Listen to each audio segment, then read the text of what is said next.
Hare Krishna, everyone. Hare Krishna Mataji, Dandot Pranam. Hare Krishna Mataji. Hare Krishna, Nisha Mataji.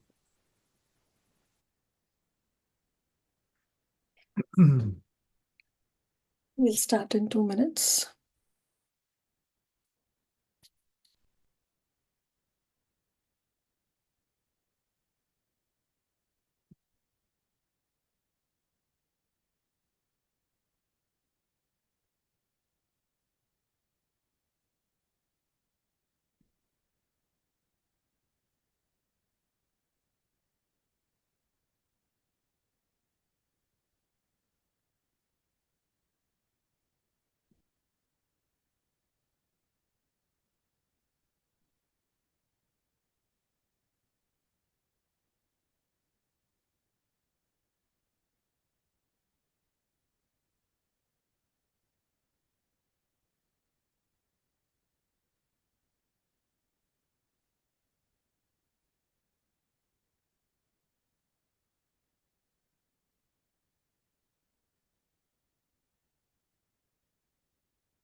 Hare Krishna, you're done with live, Kirtana? Yeah, I'm done with live. Yeah, I'm also there. I'll give the initial overview. Sure. Okay. Sure.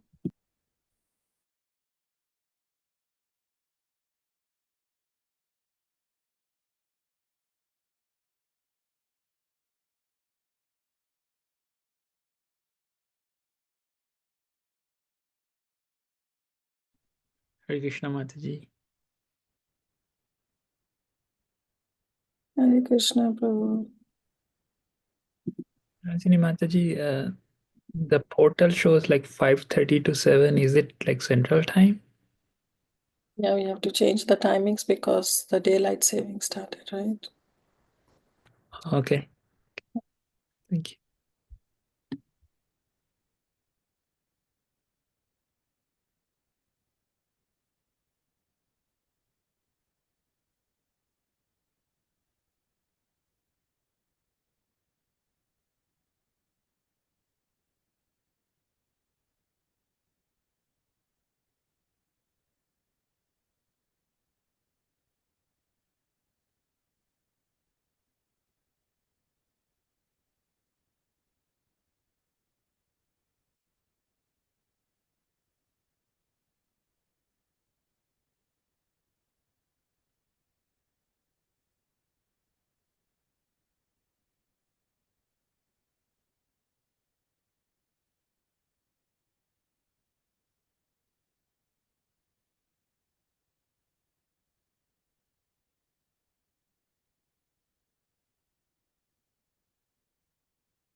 Maybe you want to do the prayers, then I'll give the announcement. Okay, sure. Then we'll do the prayers and then we'll go ahead with the announcements. Thank you, dear devotees. Thank you all so much for joining. Thank you for your association. So we'll start with the prayers and then we'll go ahead. Om Namo Bhagavate Vasudevaya. Om Namo Bhagavate Vasudevaya. Om Namo Bhagavate Vasudevaya.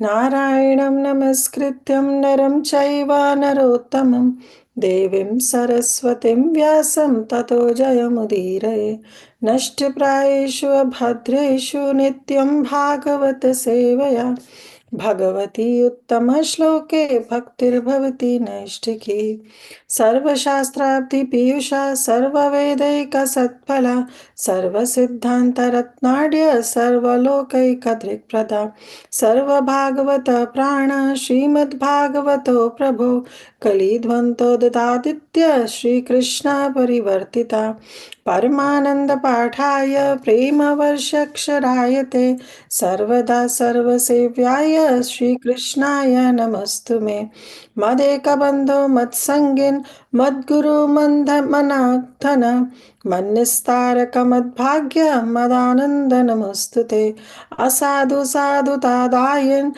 अतिनीचोच तारका नाचमुञ्च कदाचिन्मां प्रेम हृत्कण्ठयो स्फुरा ॐ अज्ञानतिमिरन्धस्य ज्ञानाञ्जनशलाकया चक्षुरुन्मिलितं येन तस्मै श्रीगुरुवे नमः नमो श्रीचैतन्य नमोभीष्टं स्थापितं येन भूतले स्वयं रूप कदा मह्यं ददाति स्वपदान्तिकं नमो विष्णुपदाय कृष्णप्रस्थाय भूतले श्रीमते भक्तिवेदान्तस्वामिनिति नामिने नमस्ते सारस्वते देवे गौरवाणी प्रचारिणे निर्विशेषशून्यवादी पाश्चात्यदेशतारिणे जय श्री कृष्ण चैतन्य प्रभु नित्यानंद श्री अद्वैत गदाधर शिवास आदि गौर भक्तवृंद हरे कृष्णा कृष्ण कृष्ण हरे हरे हरे राम राम राम हरे हरे वाञ्छाकल्पतरुभ्यश्च कृपा सिन्धुभ्येव च पतितानां पावनेभ्यो वैष्णवेभ्यो नमो नमः गुरुवे गौरचन्द्राय राधिकाय तदालय कृष्णाय कृष्णभक्ताय तद्भक्ताय नमो नमः मुखं करोति वाचालं पङ्गुं लङ्घयते गिरिं यत्कृपातमहं वन्दे श्रीगुरुदीनतारिणं परमानन्दमाधवं Sri Krishna Chaitanya ईश्वरम् Hare Krishna. Okay, before we have Mataji start today's class, just a few announcements. We have completed the first 3 verses of the Bhagavatam, and that was covered in great detail by His Grace Kanai Krishna Prabhu. And the reason it was covered in so much depth is because that's how those verses should be covered. And again, we'll have a similar pattern when we do the Chatushloki verses. When we do the Chatushloki verses, again, we will cover it, the 4 verses in great depth. But however, from today onwards, every Tuesday, Kirtida Sundari Mataji will be giving the class, and Thursday, Krishna willing, I will be giving the class. Between the two of us, we'll work it out how we want to do it. Both Kirtida Sundari Mataji's and my teaching pattern will be very similar. You will not see much variation in the patterns. But what we plan to do, at least till we reach the Chatushloki verses, is to definitely increase the speed. We are not going to do the verses in this kind of depth. Because the verses do not need that kind of depth like the first 3 verses. This was already decided by the team of teachers and by the dean that the remaining verses will not go forward in this much depth.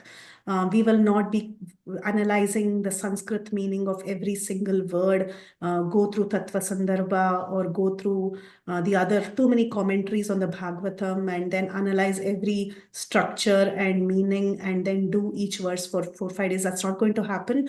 It will be at least 7 to 10 verses a day or even more, depending on how the chapter is laid out. Okay. And the pattern that we will be following till we reach the Chatushloki is that we will read every verse. That is guaranteed. We have already told this in the beginning. We will read every verse. Mataji will read the Sanskrit.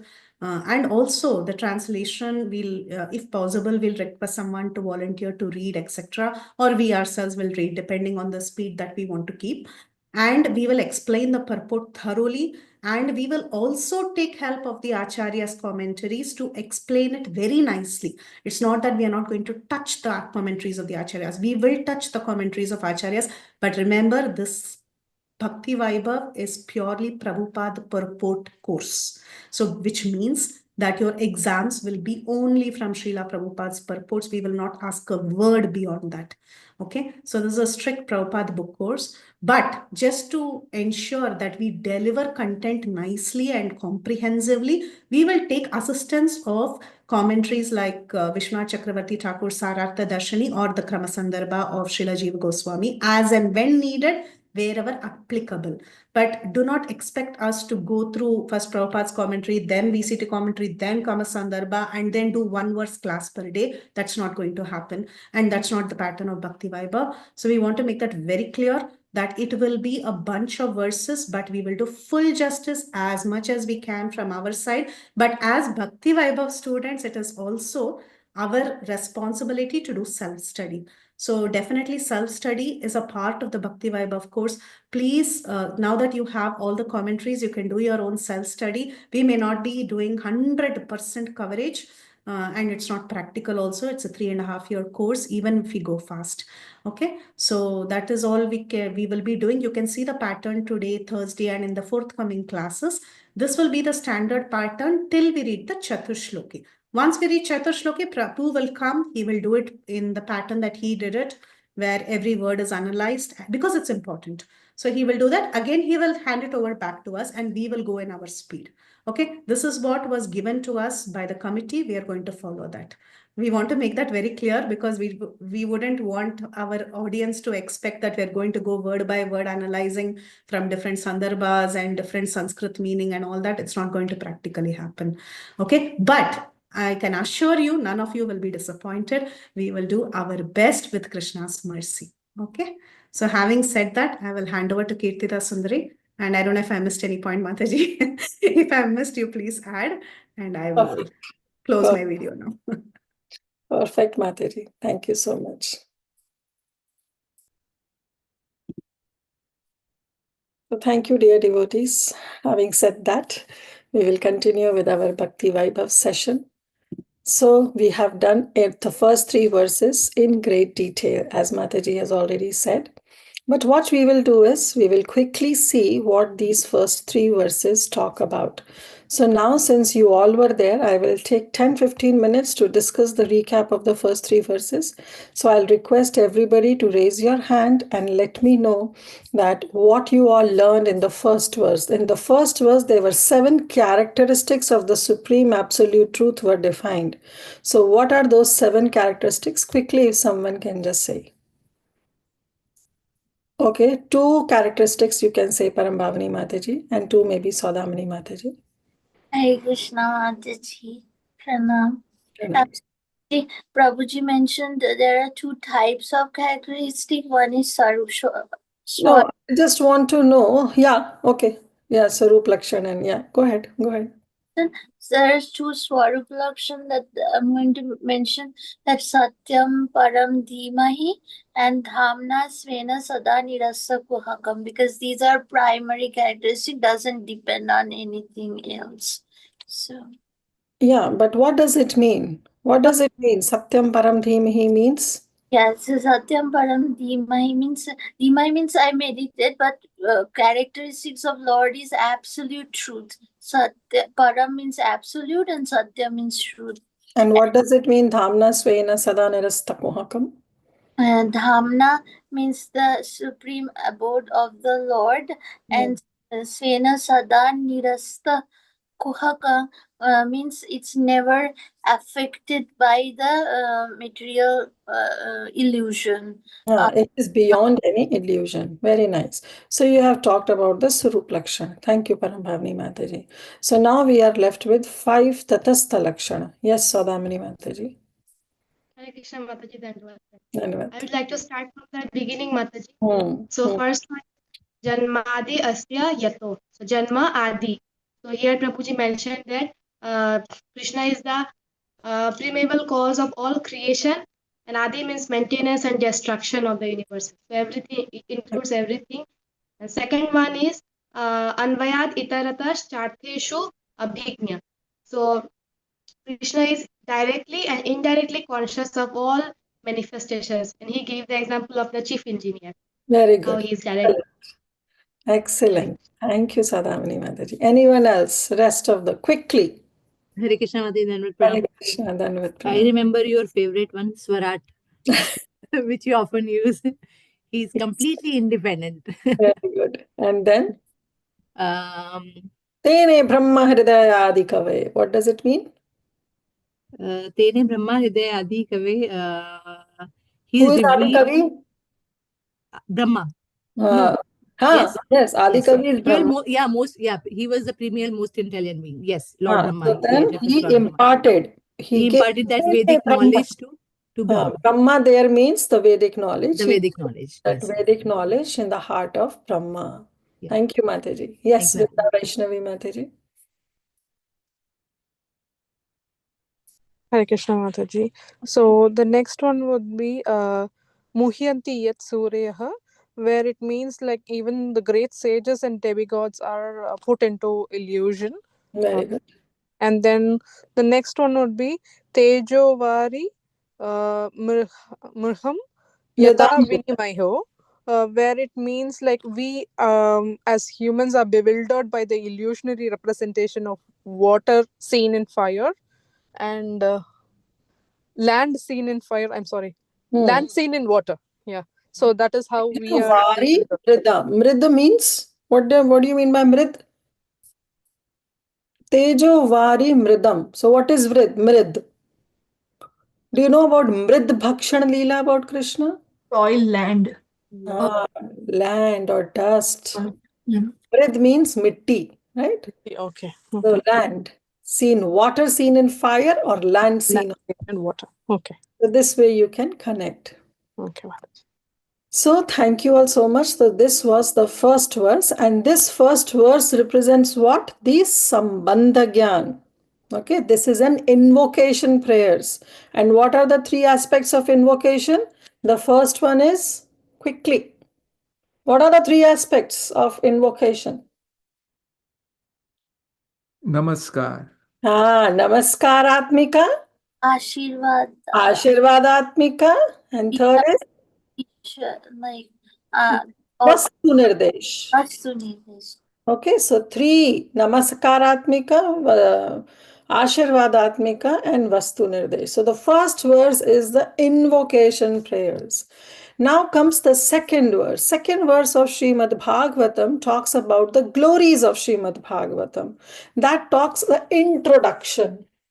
So first is the invocation and the second is the introduction that gives the definition of Srimad Bhagavatam, which is the Abhidaya. So first was Sambandha, second is Abhidaya. And in Abhidaya it is being mentioned that how Srimad Bhagavatam, it rejects completely right from the starting all the Kaitava religions. Kaitava means, what do you mean by Kaitava religions? Cheating religions. Cheating religions or religions which are motivated by some goal like dharma, artha, kama and moksha. So they are Kaitava religions because they have certain motive when we perform those or we go into that route of dharma. So therefore Srimad Bhagavatam rejects. And then what is the qualification discussed in the second verse? Who receives this knowledge of Srimad Bhagavatam? Yes, Saudamini Mataji? Mataji Nirmat Nirmatsaranam satam. Yes, that satam, those devotees should be nirmatsaranam. See, it's very important that from the right in the beginning, we should follow these because this is the qualification. Now, to read Bhagavatam, anybody can read. Okay, no prerequisites needed. That comes in the reading level where you read like a newspaper or you just go through to know the flow of Srimad Bhagavatam. That way, anybody can do Srimad Bhagavatam. Anybody can memorize those verses of Srimad Bhagavatam. But that is the basic level of reading of Srimad Bhagavatam. But above reading comes studying Srimad Bhagavatam. Studying Srimad Bhagavatam is what we are going to do it in our Bhakti Vaibhav course. That we will be making notes of Srimad Bhagavatam. We will be diving deep into the verses, into the purports of Srimad Bhagavatam. But that also anybody can do. There is no prerequisite. Of course, for the certificate course, you need a prerequisite of a Bhakti Shastri, but otherwise, anybody can do. They can do their self-study, they can join any course and they can study. So first is the reading, second is the study. But the third aspect is what is the most important aspect, that is realizing. Realizing the imports of Srimad Bhagavatam. And that will only be possible if we are Nirmatsaranam. So the qualification of a person to understand Srimad Bhagavatam, to realize Srimad Bhagavatam, for that we need a prerequisite. And that prerequisite is that the person should be Nirmatsaranam. So just like in Guru Vandana also we sing, Divya Gyan Hriday Prakashito. So you take initiation from a spiritual master. But now the spiritual master has to open his hearts. And then he will open only to those devotees who are submissive to the spiritual master. Otherwise, spiritual master gives diksha to so many, but only few becomes realized devotees. Why? Because they get the special mercy of Gurudev. Similarly, Srimad Bhagavatam is non-different from Krishna. So if we really want to realize the imports of Srimad Bhagavatam, then we have to develop this quality of Nirmatsaranam Satam. And Nirmatsara means that we have to be non-envious. We have to be non-envious. And then how Srimad Bhagavatam distinguishes the highest reality from illusion, that is Vastavam Vastu, and it is Shivadam. Shiva means all auspicious. It is for the auspiciousness, or you can say the welfare of all and everyone. And then Tapatrayonulmulanam. This Srimad Bhagavatam, it unmulanam means it uproots what? Tapatrayo. That is the threefold miseries. Adi Daivik, Adi Bhautik, and Adhyatmik. So then, what is the need of any other scripture? If only this Srimad Bhagavatam can do. And then what happened? Kritabhi, Sushrushubhi, Tatshanad. That Supreme Personality of Godhead it will make its residence very soon. One will be, he will make residence in the heart of those devotees who attentively hear Srimad Bhagavatam. So the first verse, Sambandha, and it's an invocation. Second verse is introduction, and it talks about Abhidaya. Third verse talks about our Invitation. It gives invitation and also talks about our prayojana, because it says that Nigama Khalpatharor Galitam Phalam. This Srimad Bhagavatam is the galava fruit. It's the most ripened fruit, and it has no seed and no outer skin, just a pulp. You can just take it and drink it. Therefore, it says Pibata Bhagavata, because when you just have a pulp, you cannot chew it. You can just swallow it. So Pibata Bhagavata Sevaya. And then it says invitation. It's inviting everybody, because it says that anybody who is on any level, whether they may be a beginner or they may be a madhyam, or they can be a rasikas or they can be bhavukas, everybody is invited to come and relish this Srimad Bhagavatam. Okay, so this is the first three verses, because Prabhupada, Kanai Krishna Prabhu has gone in detail, so we will not spend more time on that, and we will move on to verse number 4. So this is now Srimad Bhagavatam actual starts. Okay. So let's go. So this is the verse. Naimishe nimisha kshetre rishaya shaunakadaya satram swargaya lokaya sahasra samamasata. So it says, now this verse onwards from 4 to 8 is actually the sages, they are setting the scene for their inquiries. Okay, they are setting their scene for their inquiries. So it says Naimisha Nimisha Kshetre. So Naimisha is the forest known as Naimisharanya.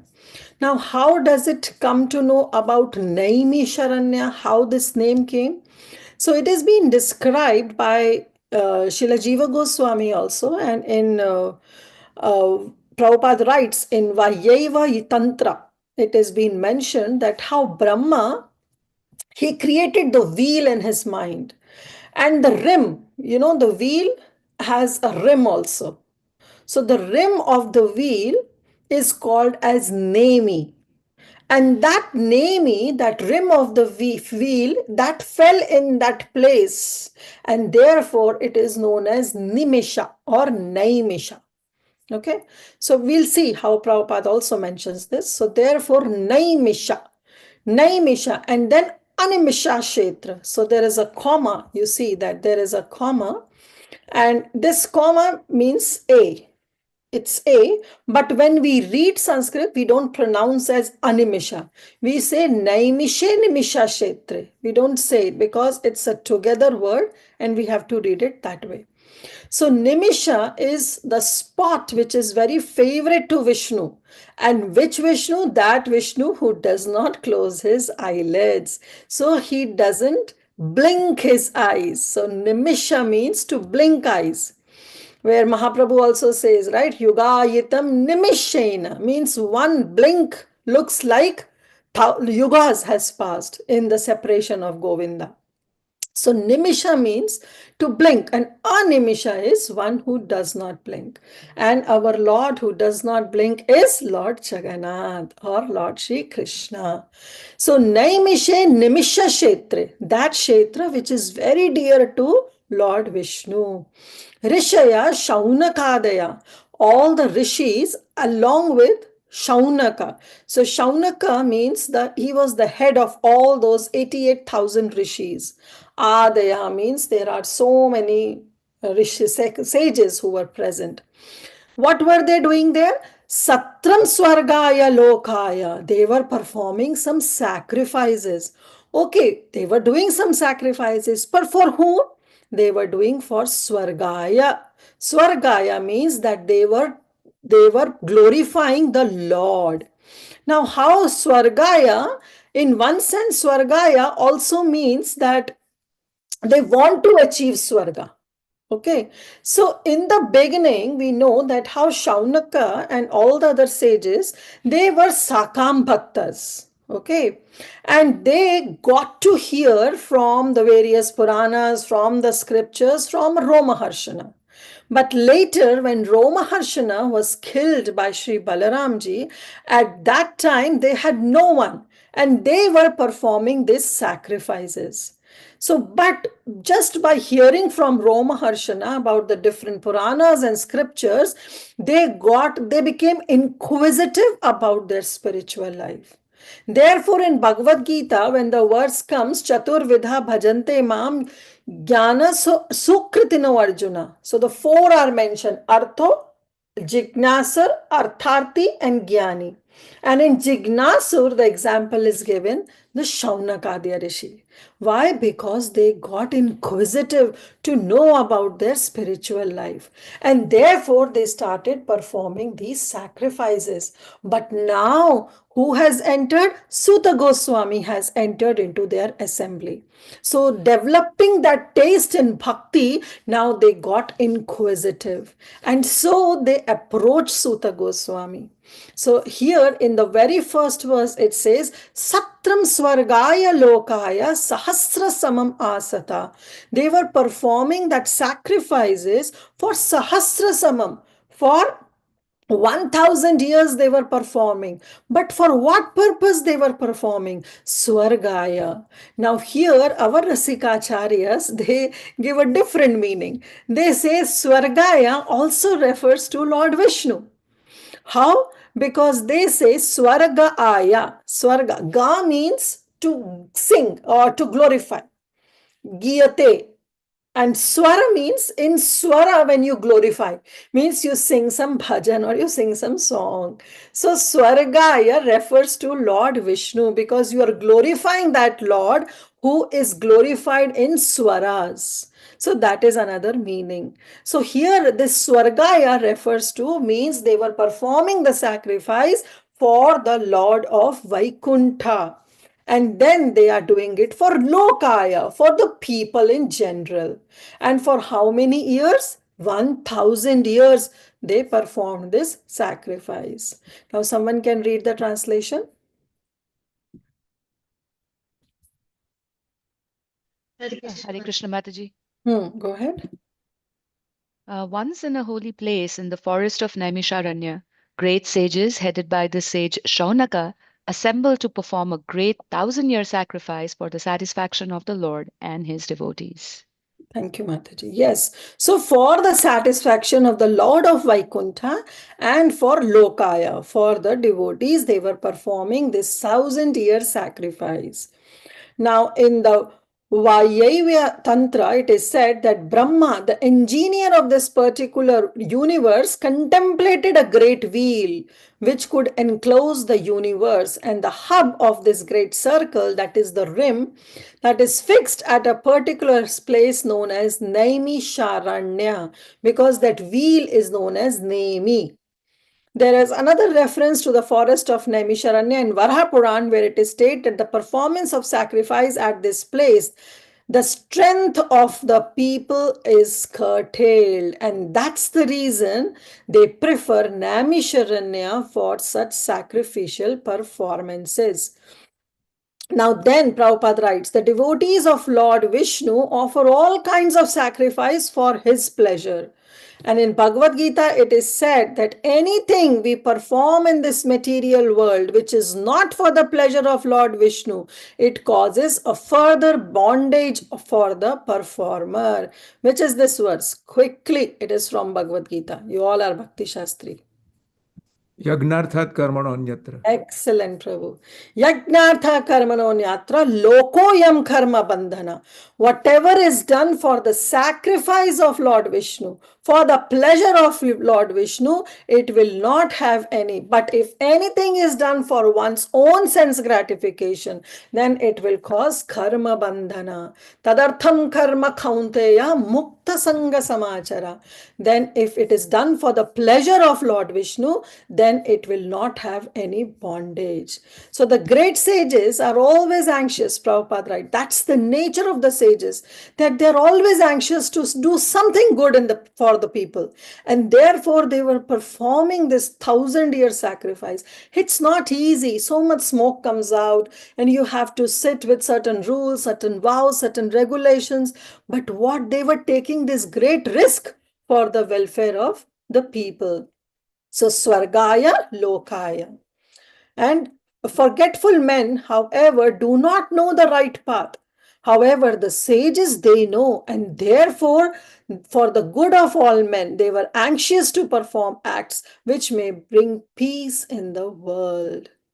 So then Prabhupada says that they were doing for what? So that there could be peace in the entire world and they can somehow satisfy the Supreme Lord. Because we saw that her Swargaya also refers to the Lord of Vaikuntha. So then Prabhupada quotes this beautiful analogy, which he has quoted many times.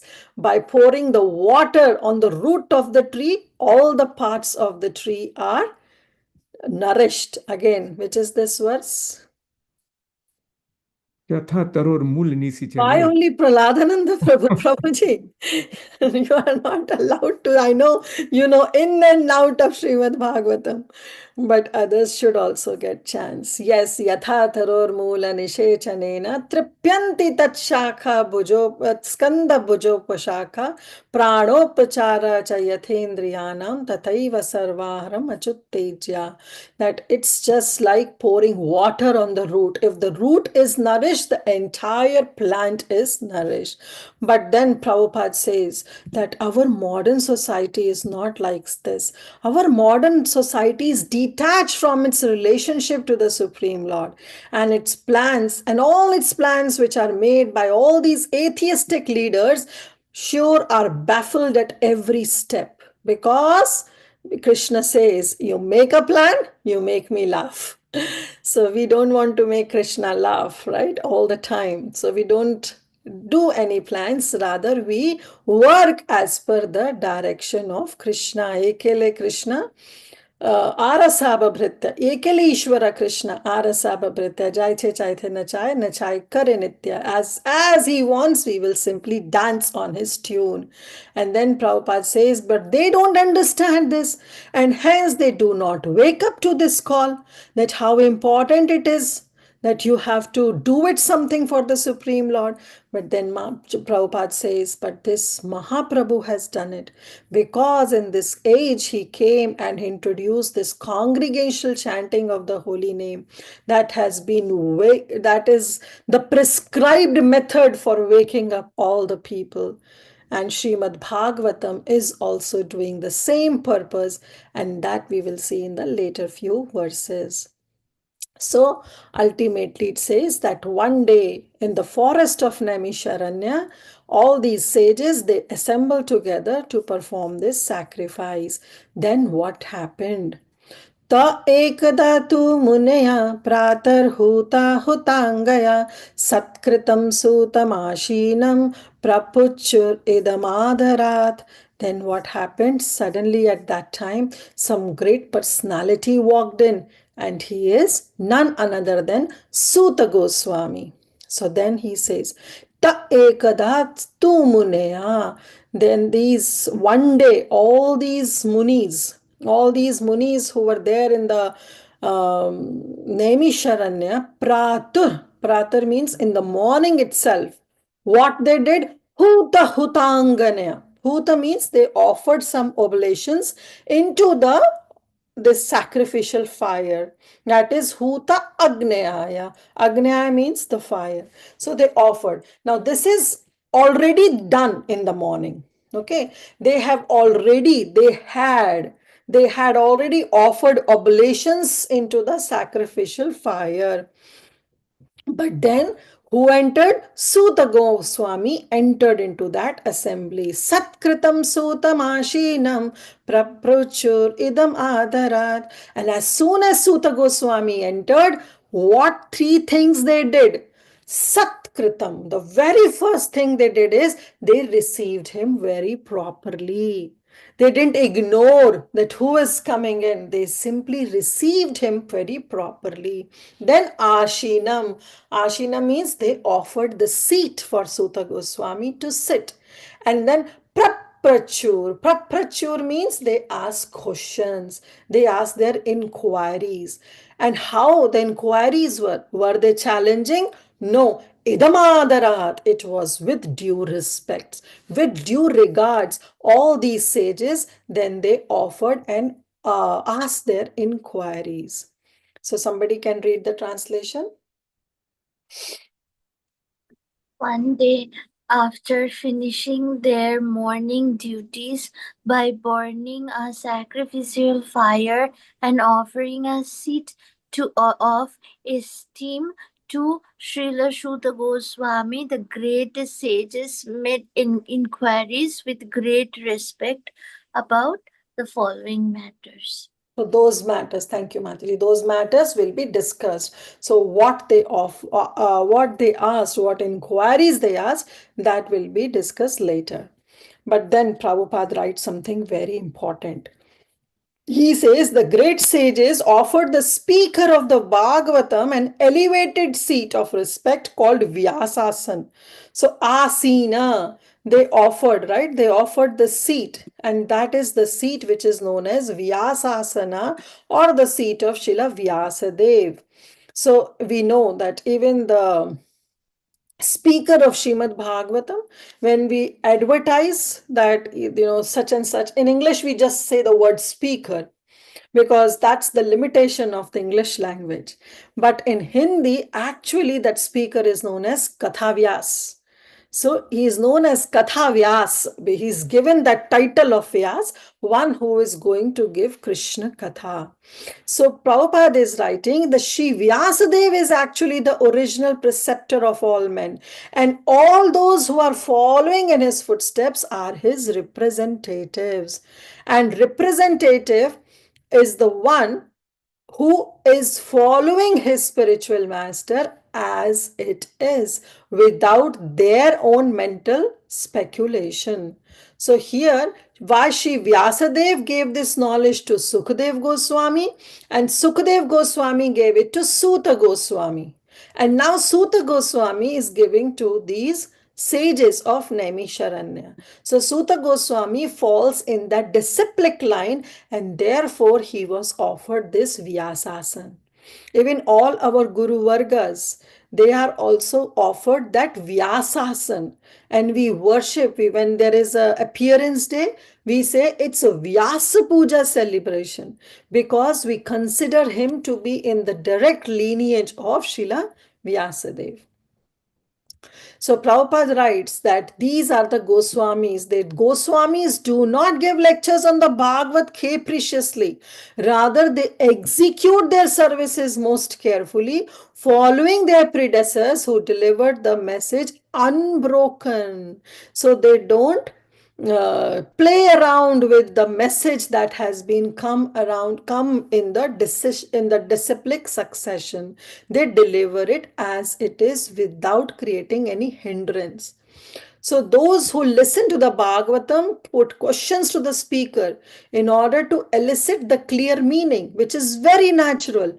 But how we should put, we should not do it in a challenging spirit, not to test the knowledge of the speaker. Asking questions is very good, because with asking questions all our samshayas, all our doubts are cleared.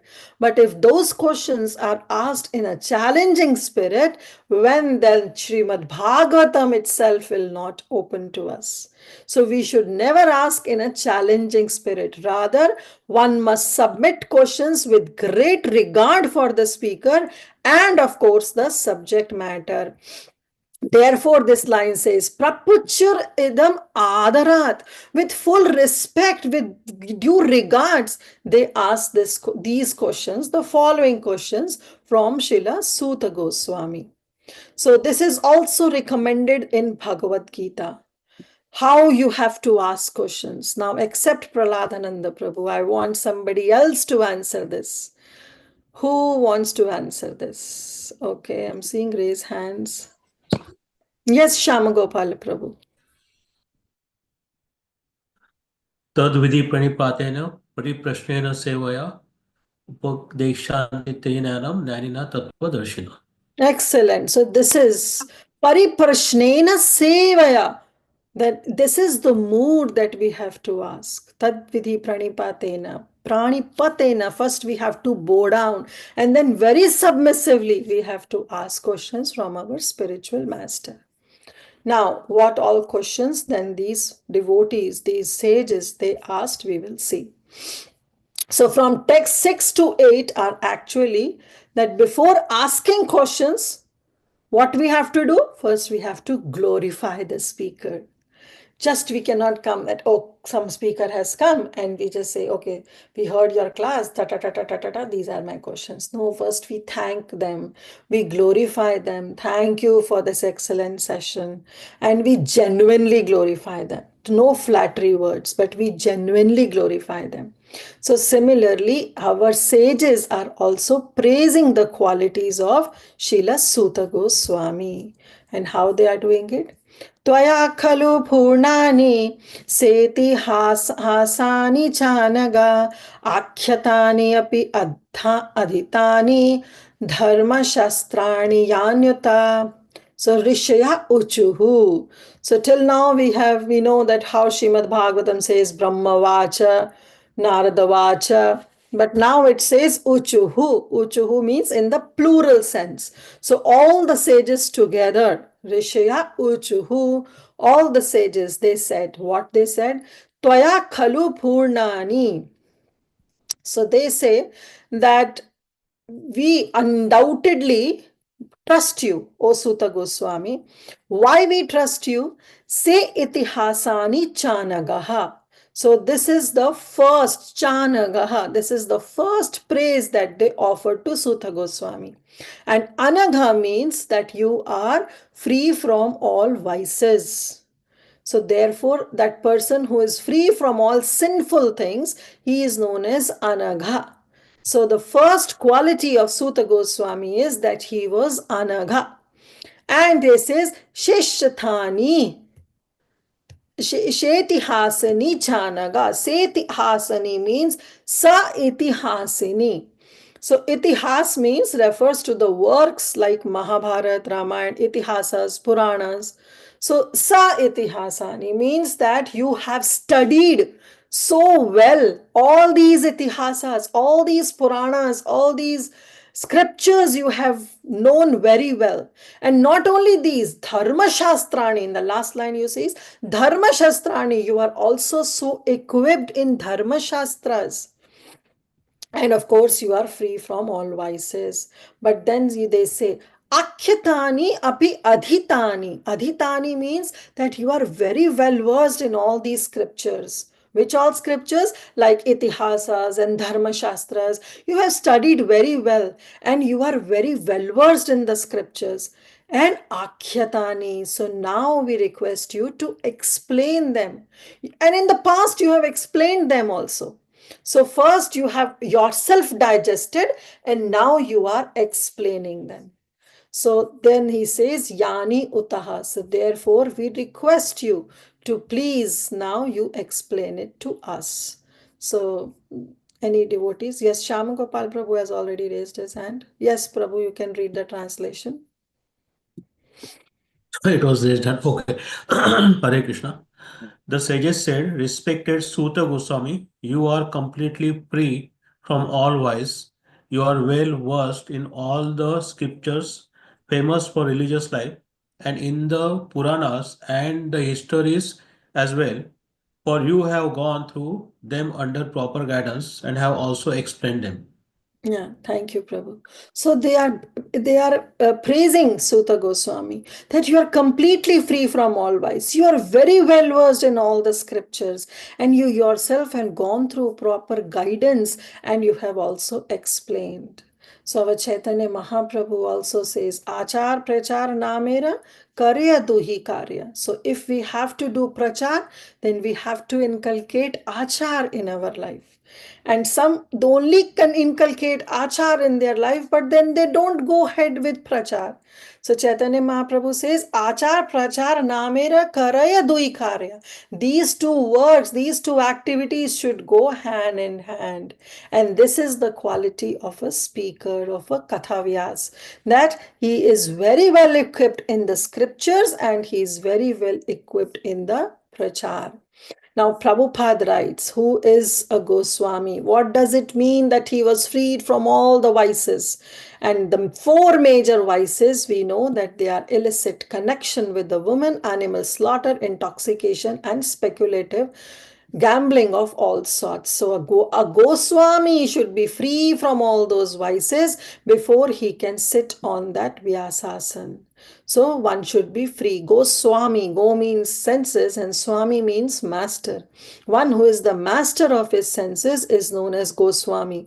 Goswami is not just the caste or the surname that we find in India these days, but Goswami is a title given to someone who is free from all these vices and who is the master of his senses. So Prabhupada said that no one should be allowed to sit on Vyasasana who is not spotless in character and who is not freed from the above mentioned vices. So these are the prerequisites for even the first initiation in ISKCON. And he should be freed from all such vices, but he should also be well versed in the revealed scriptures about the Puranas, about the histories of Mahabharatas, Ramayana, which are all part of the Vedas. And then hearing, he said that one can assimilate the knowledge of the revealed scriptures only by hearing and explaining. And this hearing is called Shravana and explaining is called Kirtana. So from Bhakti Rasamrita Sindhu, those who have done their Bhakti Shastri, they know that Kirtan only doesn't mean that you have to sing the holy name. Kirtan can be Nama Kirtan, can be Guna Kirtan, can be Leela Kirtan, can be Charitra Kirtan. So anything, and similarly Shravan can be Nam Shravan, Guna Shravan, Leela Shravan, Charitra Shravan. So hearing about the Supreme Lord and explaining anything related to the Supreme Lord, Krishna Katha, all they fall under the category of Kirtan. And these two processes are the primary importance of progressive spiritual life. Therefore, in a Navavida Bhakti also, these two are mentioned in the first and the second category, Shravanam, Kirtanam. And then when we perfect our life in Shravanam and Kirtanam, then comes our Smaranam. So even from Chaitanya Mahaprabhu, 2 days later on Thursday, we have Gaur Purnima. I don't know how many of you will be able to attend the class on Thursday. so that we can discuss later, because it's a Gaur Purnima festival and I know many of you have to go to temple to celebrate. So Thursday is the Chaitanya Mahaprabhu's appearance day, and from his life also we saw that first he did Shravana. Shravanam from whom? From Srila Ishvara Puripad, from his spiritual master. He heard that holy name and then he spread this holy name. He did Kirtan, not only just Nam Kirtan, but his Leela Kirtan of Krishna, Guna Kirtan of Krishna. He went till South India Yatra. So for first 12 years and then next 18 years Mahaprabhu spent his time in this kirtan, and then from his own life he taught us that after that comes smarana, and the last 6 years of his existence of this in this material world he spent in Gambhira. So from the life history of Chaitanya Mahaprabhu also we can understand that how first we have to hear, then we have to spread this knowledge far and wide, be an instrument in Mahaprabhu's mission, in Srila Prabhupada's mission, and then we can retire even from this and do our own Nirjan Bhajan, our own bhajan, so that we can progress in our life. So only one who has properly grasped this transcendental knowledge from the right source by submissive hearing can properly explain the subject matter. Very important line. So first we have to hear, then we have to digest it, and then realize it, and then we can do some kirtan and finally smarana. यानि वेदा विदां श्रेष्ठो भगवान् बादरायण अन्ये च मुनयः सूता Pravara vido vidu. So now in the next seventh words, they are again glorifying Sri Chaitanya Mahaprabhu, and what they are saying, 1 minute. Being the eldest learned Vedantist, Yani Vedavidam. Vedavidam means you are the learned Vedantist, and Shreshto, you are the senior most. So now they are glorifying Chaitanya Mahaprabhu. Bhagavan Badarayana. So here they have used, yes, Param Bhavani Mataji.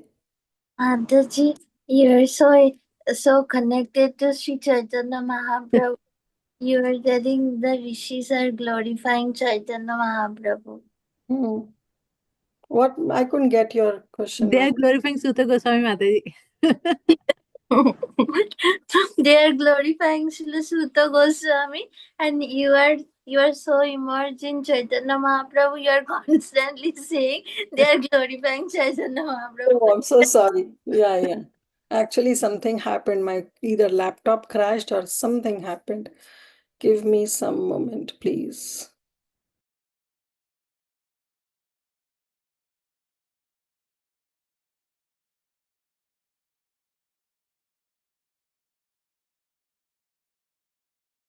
Just give me a moment.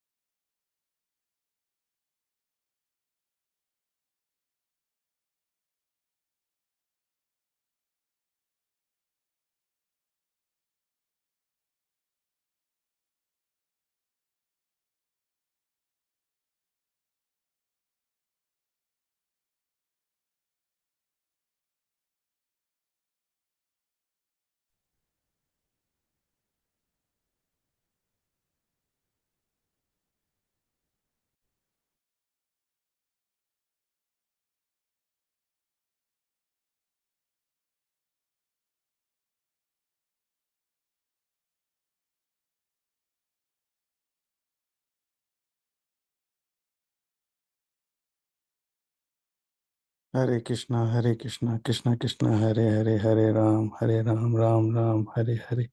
Hare Krishna, Sorry, Krishna Krishna, Hare I'm so Hare, sorry. Hare Ram, Ram, Hare Hare. Something happened to my laptop. I don't know what all happened. Anyway, yeah, sorry about. Thank you, Param Bhavani Mataji. So they are glorifying Suta Goswami, and they are saying, okay, I have to share my screen also. Yani Veda Vidam Shreshto, that you are the Shreshta, you are the Shreshta, you are the senior most, and Bhagavan Badarayana. So now they are using the word Bhagavan for Suta Goswami. Why they are using the word Bhagavan? So Bhagavan actually means, we know from Parashar Muni's definition, the word Bhagavan means one who is the possessor of all Bhaga, means all the opulences, who is known as Bhagavan. But there is another meaning that Prabhupada has often given, that Bhagavan sometimes refer to a powerful saintly person also. So you will see that even in Srimad Bhagavatam, you will see Bhagavan Narado. Even from Brahma, sometimes the word Bhagavan has been used. And now we see that even for our Suta Goswami, they have used the word Bhagavan. So, Yani Veda Vidam Sreshto, you are the eldest learned Vedantist, and now you are Sreshto, you are senior most, and you are Bhagavan Badrayana. So then we know that why he is known as Badrayana.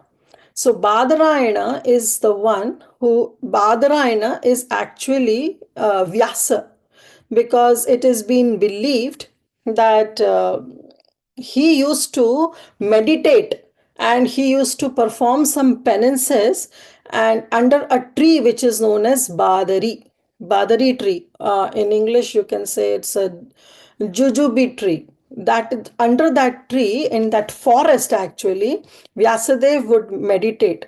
So now they are saying that you are an incarnation of Godhead, Vyasadev. So they are regarding Suta Goswami that, O learned, O Suta Goswami, you are acquainted with the knowledge of Vyasadev. Who is that Vyasadev? That Vyasadev is actually who is an incarnation of Godhead. So this Bhagavan, they are not using for Suta Goswami, they are using this Bhagavan for Shila Vyasadev, who is Badrayana. Anyacha Munaya Sutta Paravara Vido Viduhu. And he says, Anyacha Munaya Sutta, and you know all the sages who are very well versed in what? Paravara Vido Viduhu. Paravara, Prabhupada translate as one who is conversant with physical and metaphysical knowledge. Now, what is this physical and metaphysical knowledge?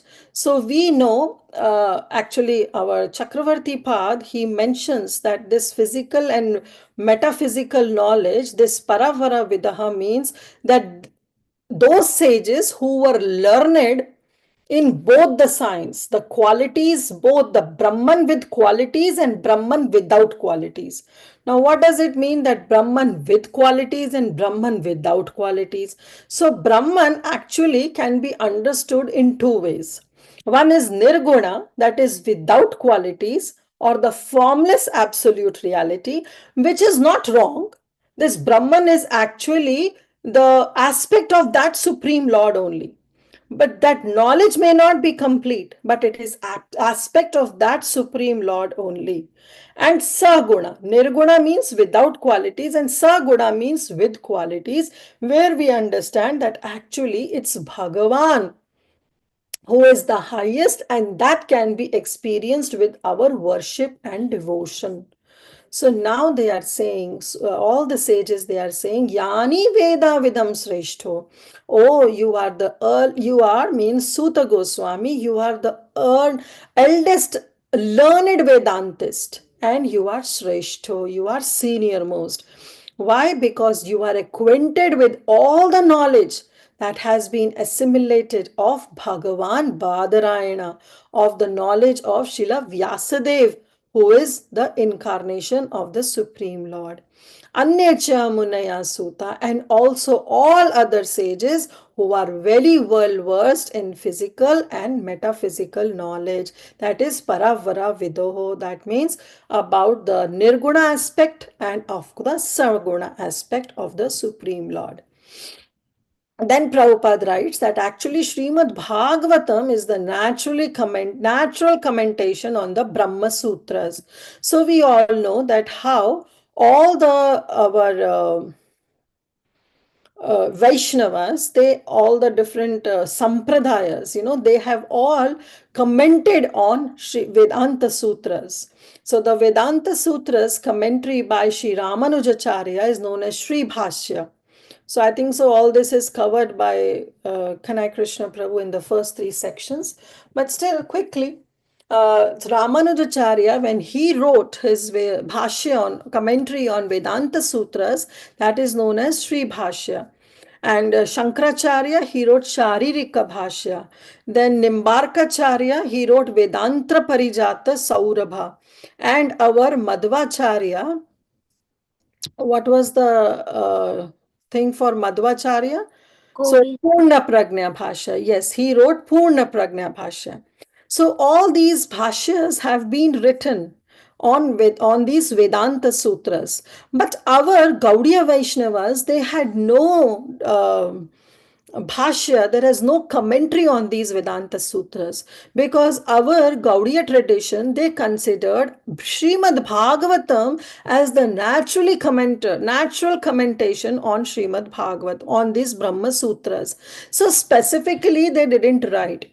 But because of this, all the other sampradayas, they were not ready to accept. And then we know the history that how Vishwanath Chakravarti Thakur at that time was in Vrindavan, and he was not in the condition to go to Jaipur, because in Jaipur all these sampradayas, the chiefs of all these sampradayas, they got together and they questioned our Gaudiyas that no, you are not a bona fide sampradaya.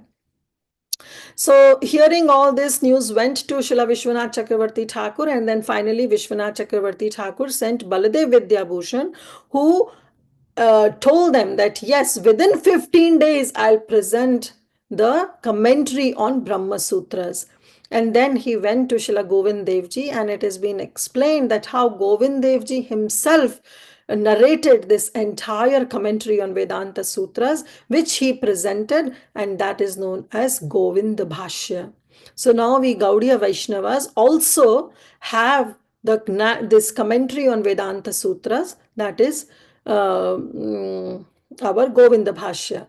But still Srimad Bhagavatam is regarded as the natural commentation on Brahma Sutras. So besides Vyasadev, there are other sages of other 6 different philosophical systems, namely Gautama, Kannada, Kapila, Patanjali, Jaimini, and Ashtavakra. So from Gautama, we know the Nyaya Shastras came. From Kannada is actually Vaisheshika, and Kapila, we know how Sankhya philosophy came. Patanjali, all the Yoga Sutras came. From Jaimini, Karma Vimamsa philosophy came, and from Ashtavakra, the Vedanta philosophy came.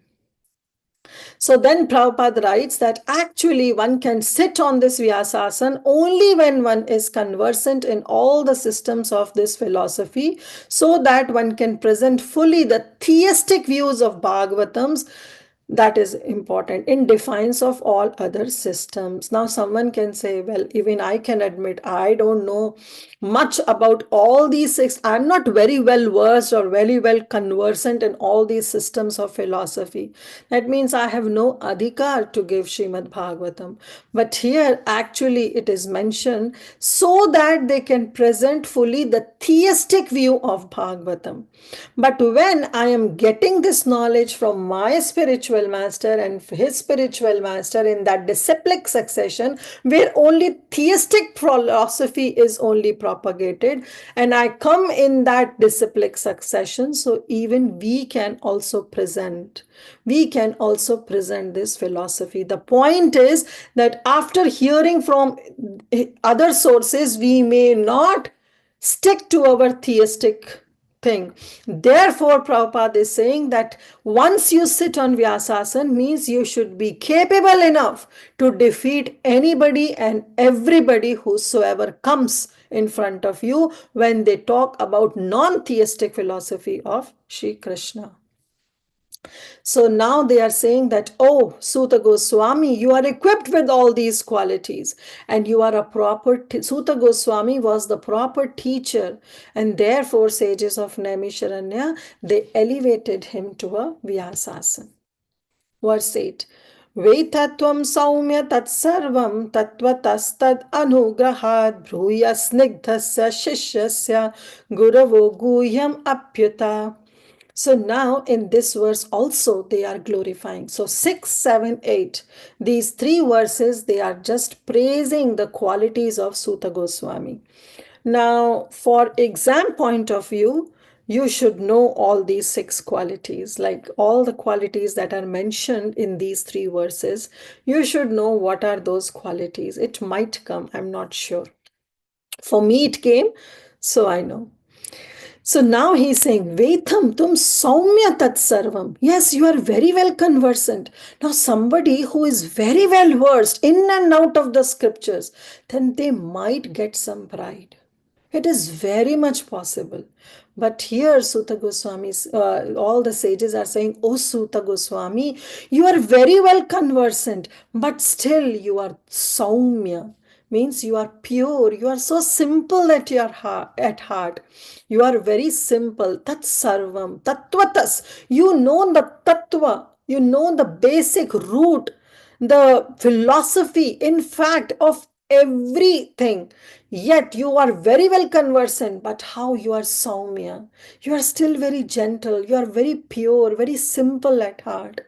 Tad anugrahat, and it is your favor only. Bruhya.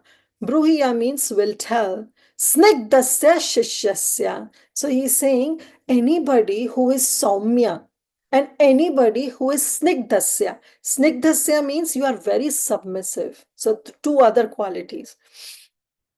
That you are very saumya, you are very simple, and you are snigdasya, you are very submissive. And because of these two qualities, tad anugrahat, you got the favor of your spiritual master. Why? Because only a submissive, snigdhasya shishasya, only a submissive disciple is actually endowed with all the confidential things by one spiritual master. Guruvo guhyam apyutta. Anyone who is submissive to its spiritual master, only to that spiritual master, the spiritual master will open up the confidential things, will open up his heart to that disciple. So therefore they are saying that gurus are actually, they speak to their disciples, but only to those disciples who are very much affection. They have so much affection for their gurus. Then when they speak to their spiritual masters, seeing their saumatvam, seeing their submissiveness, their snigdhasnasyavan, then only the spiritual master will empower that disciple.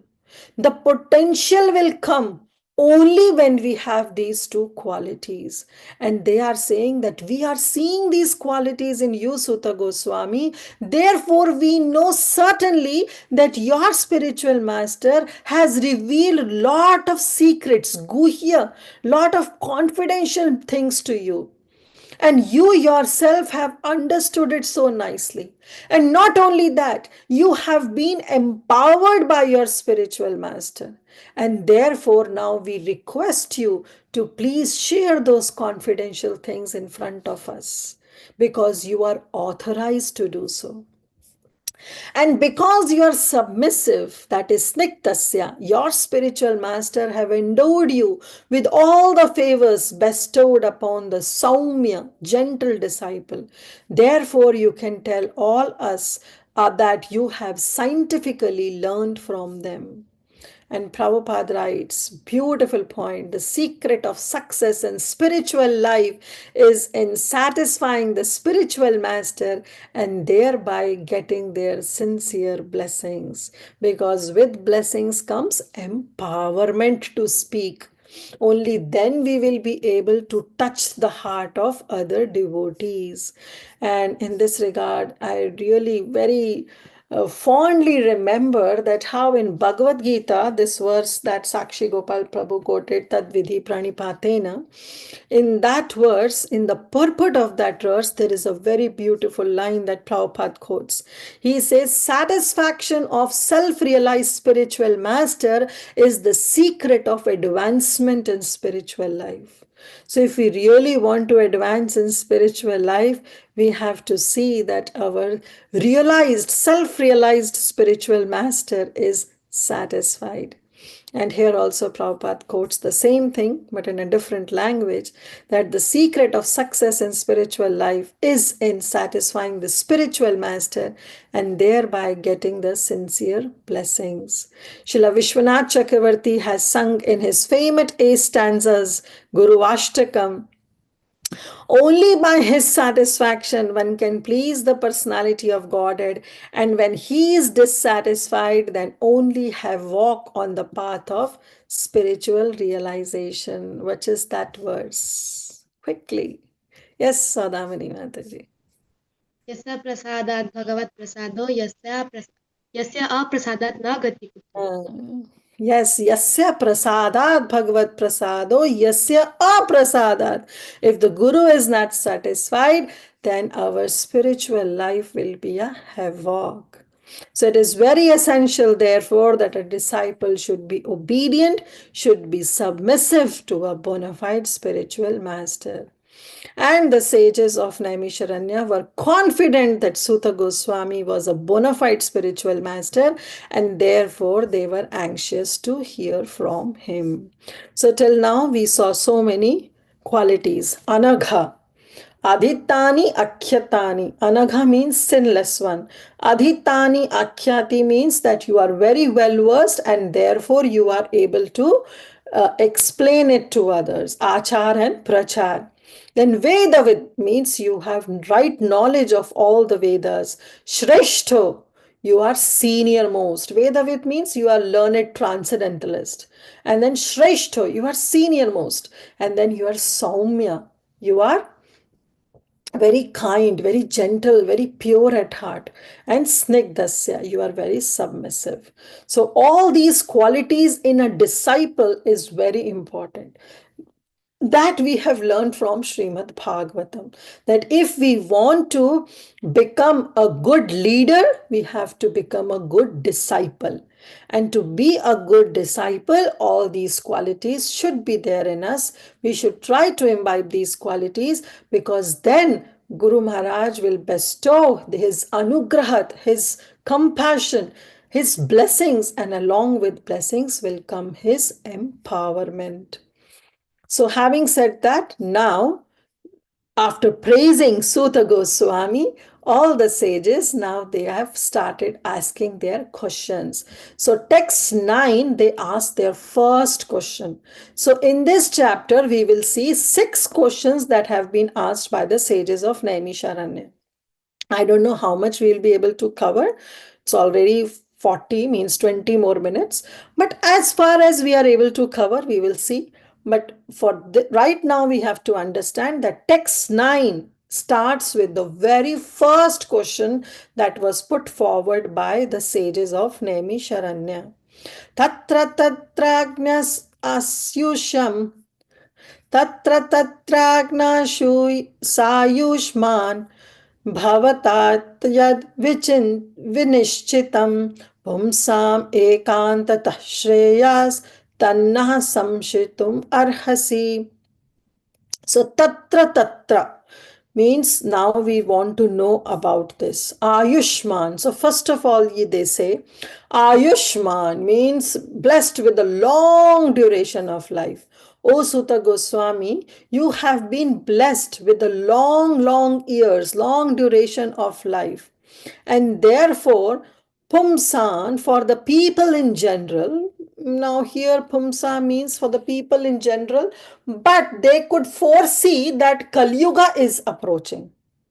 So they are asking for the Kali Yuga people also, those people who will come in future.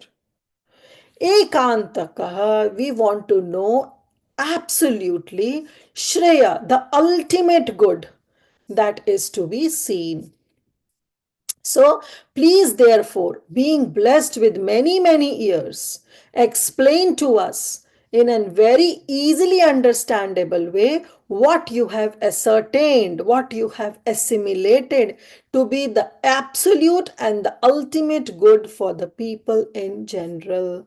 So this was the first question that they asked, that we want to know that what you have ascertained, that which is very good, ultimate good for the people in general.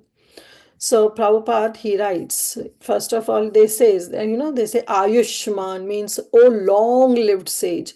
So when they say this long-lived, that you have already lived for so long, then what have you done for all these years? Definitely you have studied. You have studied the scriptures. You have studied so many itihasas, Puranas, and for a long, long time you have been doing this. So now they are saying you have to tell us. So, Ekantaka means from the beginning to the end. You have to tell us something that is very good for the mankind, which you have thought that, oh, this is very good. In all the scriptures, tatra tatra, in all the scriptures, Agnasa means which has made easy for you, and Shreya means which is ultimate good. So something which is ultimate good means it has nothing greater to that good. Okay. So we know that how ultimate good is prema, ultimate welfare is prema, highest goal, that is prema, it's not swarga. But that is not been cleared right now. Right now they are asking that, oh Suta Goswami, you have to tell us that what is the ultimate good for the people in general. What is absolute and the ultimate good for the people in general? So this is the very first question they are asking. And people in general, they are referring to Kali Yuga people also. So in Bhagavad Gita, worship of the Acharya. How come these lines are coming? I don't know. Okay. In Bhagavad Gita, worship of the Acharya is recommended. Acharyas and Goswamis are always absorbed in the thought of well-being of the people in general. So, especially their spiritual well-being. And the Acharyas therefore give directions in spiritual well-being for people. So now they are saying that we want to know about the people in the age of Kali, which is yet to come. So we want to know that what is the ultimate good or absolute truth for the people in general. That is the first question that they are asking. You can note down. So the first question asked by Suta Goswami, by the sages of Naimisharanya to Suta Goswami is, what is the absolute and ultimate good for the people in general? That they want to know. And after asking this question, they are elaborating their point that when we said in the previous word Pumsam, we refer to people in Kali Yuga, which is about to come. So now to set up that thing that yes, they are talking of Kali Yuga people also, they are giving the description of the qualities of the people who will be there in Kali Yuga. प्रायेणाल्पायुषा सभ्य कलौ अस्मिन् युगे जनः मन्दसुमन्दमतयो मन्दभाग्या हि उपाधृतः. So these are the qualities of Kali Yuga that the sages of Naimisharanya, they are telling. I don't know whether this verse is a memorizing verse or not, but at least you can memorize. This is very important that you should know about the qualities of Kali Yuga people, especially when we are one of them.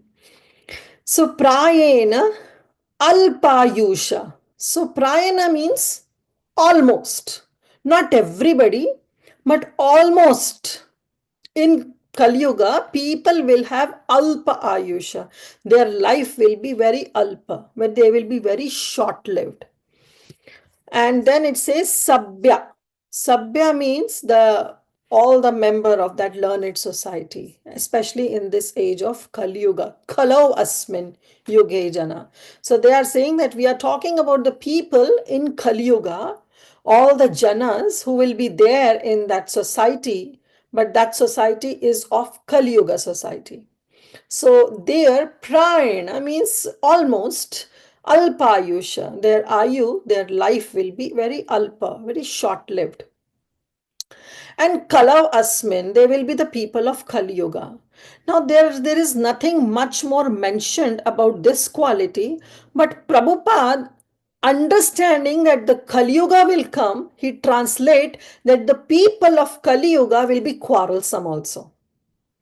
Okay, they have not mentioned, but just by mentioning that they are the Kali Yuga people, that means that the Kali Yuga effect, the effect of Kali will be there on those people, hence they will be quarrelsome. Yes, Tulsi Gopi Mataji?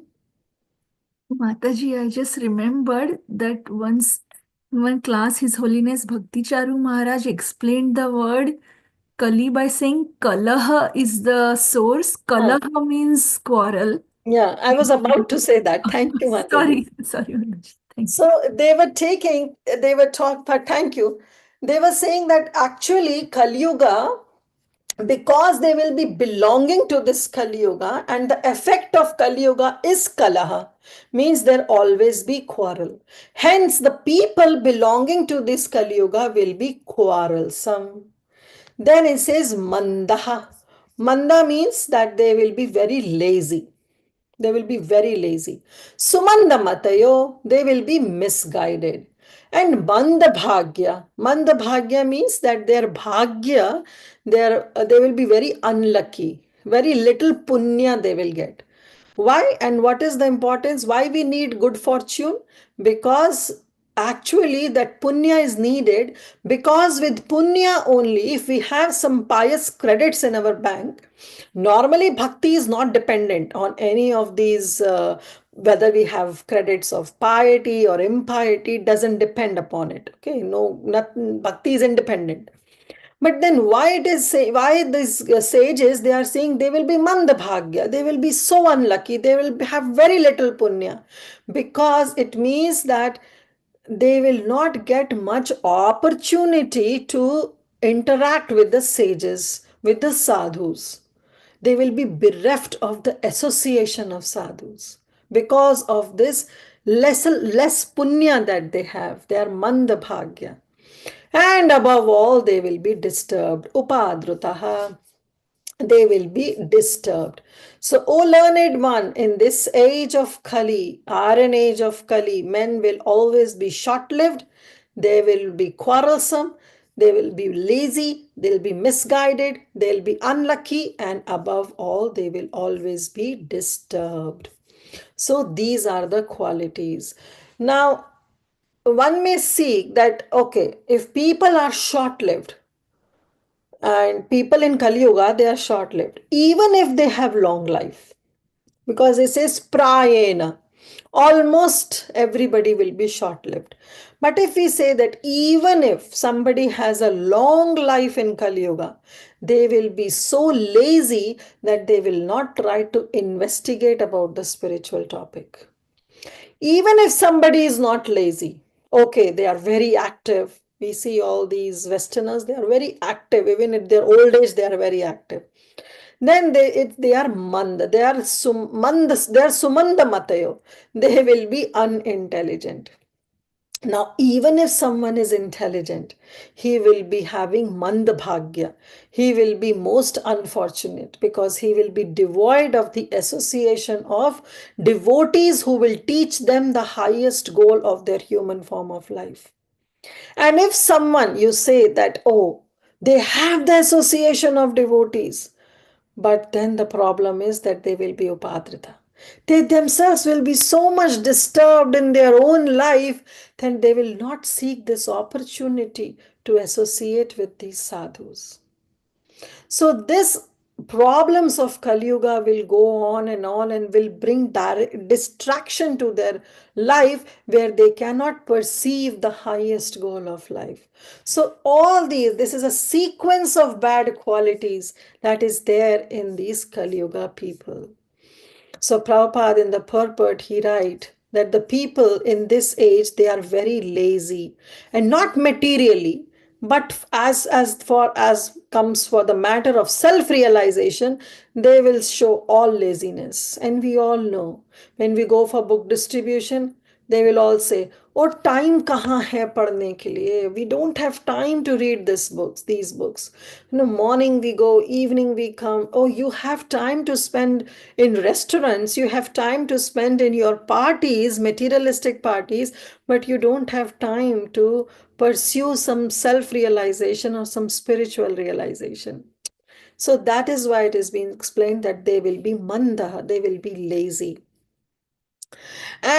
But due to bad system of education, they will have no desire for self-realization. So Prabhupada is saying it's just because the education is not proper.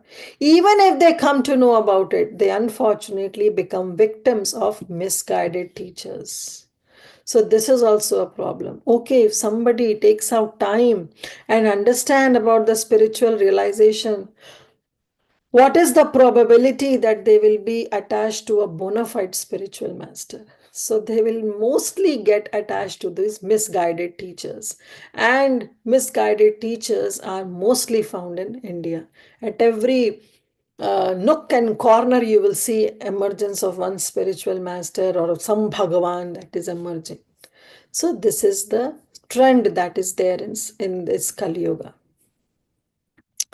In this age, many unscrupulous men will manufacture their own religion, their own faith, which are not based on any revealed scriptures, and very soon who are addicted to sense gratification are attracted by such institutions.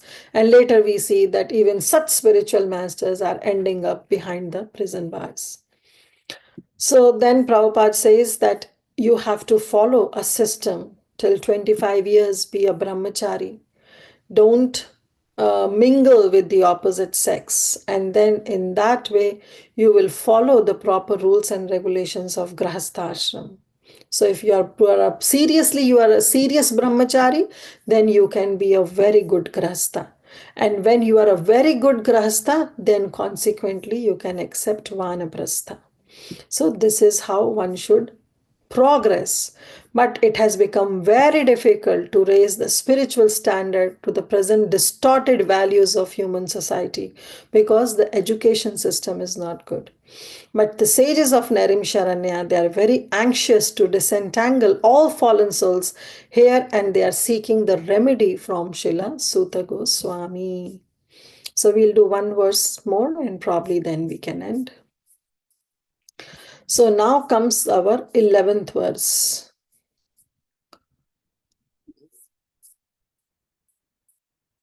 Yeah. भूरिनि भूरि कर्माणि श्रोतव्यानि विभागशः अतः साधोऽत्र सत्सारं समुद्धार्था मनीषया भूरि भद्राय भूतानां येनात्मा सुप्रसीदति. So now they are putting the second question. The 11th verse asks the second question.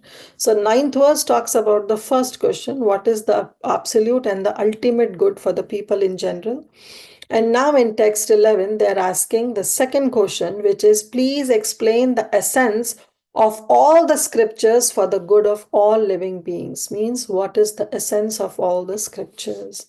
Bhurini bhuri karmani. Shrotavyani. Shrotavyani means you have heard different scriptures, vibhagashaha, and you have understood the divisions also of that subject matter. So Shrotavyani vibhagashaha. Atasado, therefore we request you by your own selection. By your own selection, when you have understood all the divisions of all the scriptures that you have read, now your selection, please tell us Atsaram, the essence. What is the best essence of all the scriptures as per your understanding? And we want to know Samudratya Manishaya. Samudratya means Prabhupada translate as by selection. So by selection and to the best of your knowledge, Bhuri, please tell us that what is the essence of this, essence of all the scriptures in general. Bhuri Bhadraya Bhutana. Why we are asking? We are asking for the Bhadra, for the auspiciousness of all the living entities. And living entities so that Yenatma suprasiddhati, so that their Atma, their self can become fully satisfied.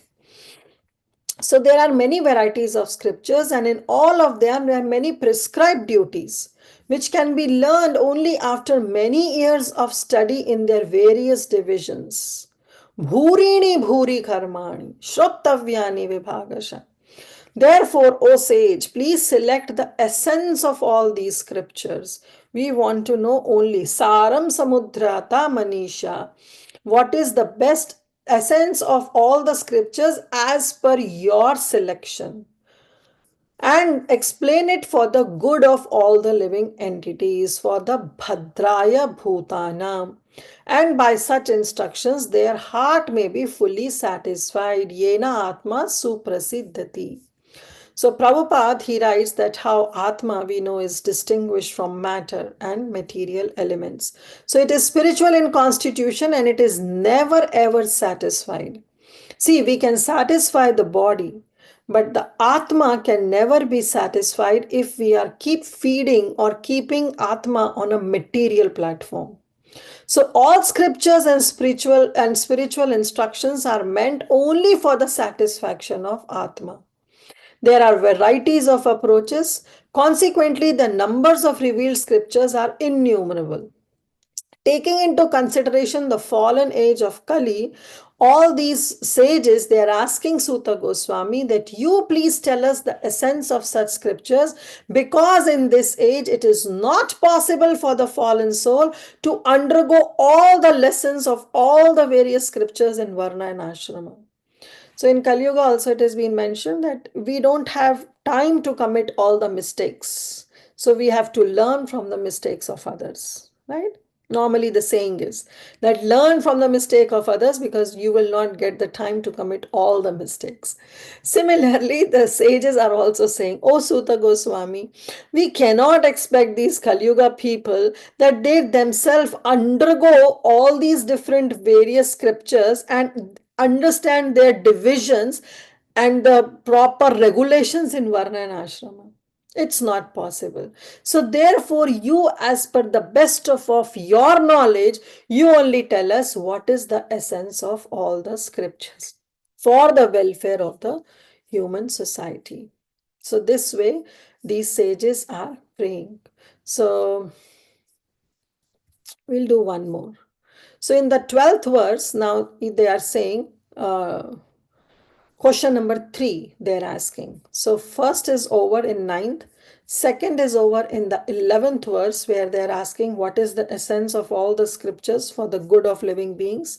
And now in the 12th verse, they're asking third question. So in all, in this entire chapter, 6 questions are asked. So in the 12th verse, they're asking the third question, that why did the Lord appeared in the womb of Devaki as the son of Vasudev? So that is the third question that they're asking. Suta janasi bhadram te bhagavan sat satvatam pati devakyam vasudevasya jato yasya chikirasya. All blessings unto you, Bhadram te, all auspiciousness come to you, O Sirasuta Goswami. Then he says, you know for what purpose Bhagavan Satvatampati, he has come, the Supreme Personality of Godhead has appeared, Devakyam Vasudevasya. He has come in the womb of Mother Devaki as the son of Vasudeva, Jato Yasya Chikirasya, and we want to know that for what purpose, why he has to take shelter of the womb of Devaki. So we want to know. So Prabhupada in his purport, he writes, Bhagavan means the Almighty Lord. We all know this is the definition given by Srila Parashar Muni, who is the controller of the opulence, power, fame, beauty, knowledge, and renunciation. He is the protector of his pure devotees. Although God is equally disposed to everyone, he is specially inclined to his devotees. And here the word Satvatam will be explained. Sat means the absolute truth, we know. And the persons who are servitors of that Sat, they are known as Satvatas. And the personality of Godhead who protects these Satvatas, pure devotees, is known as the protector of Satvatas. Therefore, they are saying you are Bhagavan Satvatam Pati. That you are the master, you are the protector of all the pure devotees. Who? Bhagavan Shri Krishna. So they are saying that Supreme Personality of Godhead, who is the protector of his all devotees, why he took shelter of the womb of Devaki. And now they are saying Bhadramte, all blessings unto you, indicates the sage's anxiety to know the absolute truth from the speaker. So in their, out of enthusiasm, they want to know about Krishna, they want to hear about Krishna. So out of enthusiasm, out of great ecstasy, they said, oh, Bhadramte, Bhadramte, all blessings unto you. But now we want to know, you please have to tell us that what was the reason that the Supreme Lord has to take shelter of the womb of Mother Devaki and who was the wife of Vasudeva. So we want to know about it. So 13th verse onwards, we will stop here. 13th verse onwards, they will explain the eagerness to hear, that how eager they want to hear about the topics of Krishna. So we covered till verse 12, and up till verse 12, we have covered the 3 questions that were asked by the sages. And rest of the 3 questions will be covered in the next 10 verses of this chapter. This chapter has 23 verses, so we have covered till 12. So we'll stop here. I'll not take much time because it's all. Mataji, Yeah. just 1 second. Thursday is Gaur Purnima, so we may not be having class on. Definitely, will not have class on Thursday. Everyone will go to temple, so we will continue next Tuesday. Okay, so we'll continue next Tuesday. And next Tuesday, we'll try to cover the next 3 questions and the next 10 verses. Okay, so thank you so much. Now let's open up for 10-15 minutes. Those who want to leave, because it's already 9 o'clock, especially in US, you are more than welcome to leave and you are more than welcome to stay also. Okay. Yes, Parambhavani Mataji, please go ahead.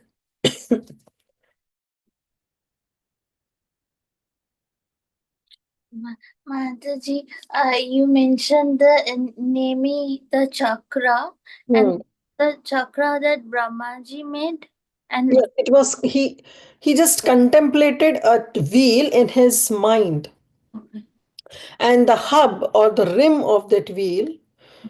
Do you have a car? Okay. Have you seen a car? Yes, Mataji.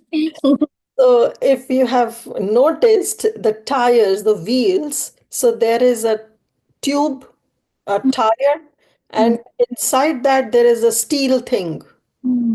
Sometimes it is alloyed or some fancy stuff is there. So that basically known as the rim or the body of that tire, the base. And on that body, the tube or the tire is fixed. So that rim is known as Nemi. Oh, this rim, like the circular thing outside. Yeah, circular thing outside. Show again. This circular thing. Yeah, circular thing. So that entire steel frame you can say is known as rim. Oh. Okay. That is known as Nemi or the hub. And that is in mentally. Not Mentally. Yeah, that's what Prabhupada mentions, and that's what Jiva Goswami also mentions. and the hub is the Naimisharanya forest. Means, yeah, that is what happened in what that rim fell in Naimisharanya, and also that Naimisharanya then it says that because it is very dear to our Lord who is animisha, means who doesn't blink, whose eyes doesn't blink. So that is the place of Naimisharanya. Thank you so much. Thank you. Yes, Sadamini Mataji. Hare Krishna Mataji. Thank you so much for the class. Mataji, in text 9, purport, Prabhupada mentioned one line. Wait, Mataji, let me also open. Which purport? Text 9, Mataji. Text 9, yes. Yeah. Third line, Mataji. Spiritual well-being is automatically followed by material well-being. How is that, Mataji? 1 minute. Are always absorbed in thought of the well-being of the people in general, especially their spiritual well-being. Spiritual well-being is automatically followed by the material well-being. So now we have to understand it in two ways. Okay. See, if we are spiritually satisfied, then materially also we will be satisfied. You agree to this? So spiritual well-being is automatically followed by material well-being. It means that if we are materially satisfied, then we will advance spiritually. You got it? If you are material satisfied. Materially satisfied means that you should be contented with whatever you have. If you keep on hankering with something and you are not materially satisfied, you cannot advance in spiritual life. Another point to understand is that if you are materially so poverty stricken, then also you cannot advance in spiritual life. Because भूखे पेट भजन भी नहीं होता. You're getting my point. So to advance spiritually, to some degree, you have to be materially satisfied to advance spiritually. So, like I'll tell you, Prabhupada, you know this famous thing that when Prabhupada was flying in airplane, he was crossing over some part of Africa. And one of the devotee who was sitting with Prabhupada, he told that Prabhupada, see, we have to preach in this area also. Prabhupada says impossible because see, people are so starving for food, they cannot understand the philosophy of Krishna consciousness. So some degree of material satisfaction should be there. Now you can say, well, if we see the example of Kolavecha Sridhar or Shuklambara Brahmachari, they were materially poverty stricken. They have nothing, but they were satisfied. They were satisfied with whatever they have. And because they were satisfied, they were able to advance spiritually. Got it, Sadamini Mataji? Yes, Mataji. I was confused because I was thinking that too much material well-being sometimes distracts us also. But you are telling that, yeah.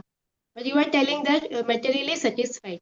This point Materially satisfied. That satisfaction, that contentment should be there. Means our needs should be taken care. If our basic needs are not taken care, then it's very hard to progress in spiritual life.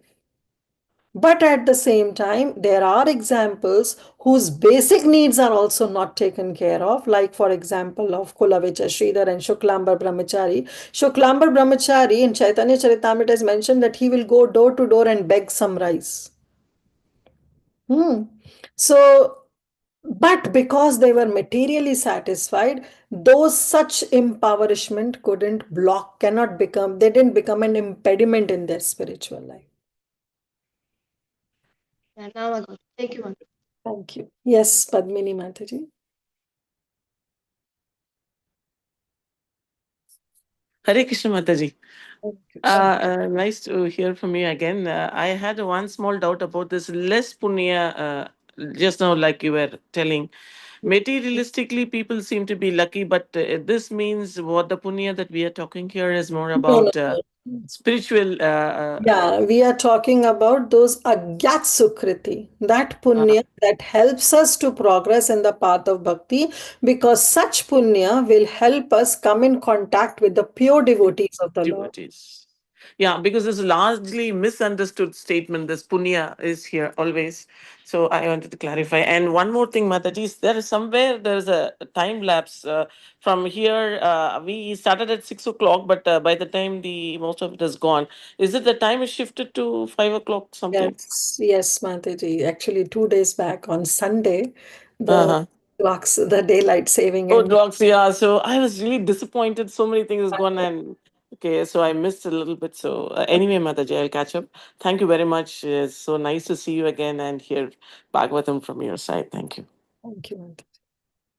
Yes, Praladananda Prabhu, bless us. I just a little understanding regarding this text number 7, where they are saying Anya Chemunaya Suta Para Vara Vido, the para and our. And you said Sagun and Nirgun Niraka, I mean Brahma. Right? Yeah. So para means Sagun and Nirgun is our, like Our, that? yes. Oh, I see.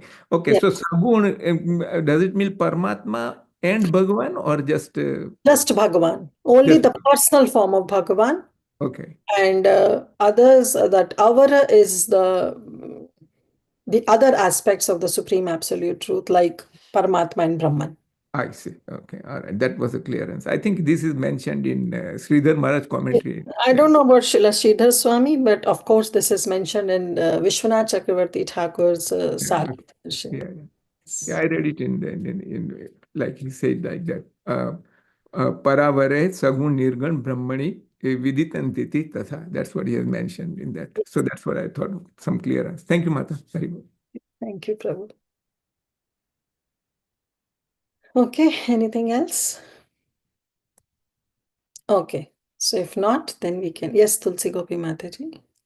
Mataji, I was wondering, Sudama Vipra Brahmin, was he materially like satisfied, although he was starving? His wife was not satisfied. That's why he went. Na, means he personally didn't have a desire for. Yeah, Sudama Vipra. Yeah, another example. Materially impoverished, but very much satisfied with whatever he had. And Mataji, so I was wondering, like although the other, of course, the qualities of Kali Yuga are definitely very depressing to read because we experience those realities. I was wondering, but in the other yugas, they had some distraction. They had to study so many types of shastra, and they were not much confused, right? distractions, Mataji. There were not much distractions in other yugas. Okay. Here, you know that how, especially TV, this phone, especially this mobile has become the biggest distraction. And on top of that, all the social media things. So definitely they are distraction. No matter, we can just say, we can avrita, we can cover it. Oh no, I'm doing it for Krishna, I'm doing it for spiritual cause. You know, in my Facebook, they are all devotees. No non-devotee, I don't accept their request. We can give a number of reasons, but ultimately it's a distraction. It takes away our time. It definitely takes away our time. But in those yogas, see, these spiritual so-called advancement we call, actually these spiritual advancement are nothing, but they are actually distractions for us.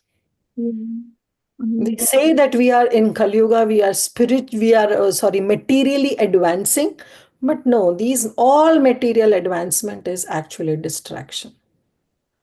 They are causing distraction in our spiritual life. So, Mataji, before Bhagavatam, the people who had to study so many different shastras, they didn't have an idea na ki which is the highest. Like they also had to just keep studying and be confused. Ki which one, from where to draw the essence, right? I feel like that means they also had some challenges. And I guess we all must have been in other yugas and still we dragged on till Kali Yuga. So I guess we missed the boat, right? And we got confused what to hold on. And how many boats we have missed? So many. So many. Our Brahma is 51 years old. 50 years of Brahma, 50 years, okay? 50 years of Brahma has passed. And you know, one day of Brahma, how long it is. So how many boats we have missed? It's not that the first time Chaitanya Mahaprabhu is coming. Chaitanya Mahaprabhu comes in every day of Brahma, followed by Dwapar Yoga of Krishna when Krishna appears. But so many times we have missed the boat. But maybe this yoga is the best where Srila Prabhupada came. And therefore we are hoping against hope that we will go back. Yes, it's not the one time. So many times we have missed the boat. That's why it says time immemorial.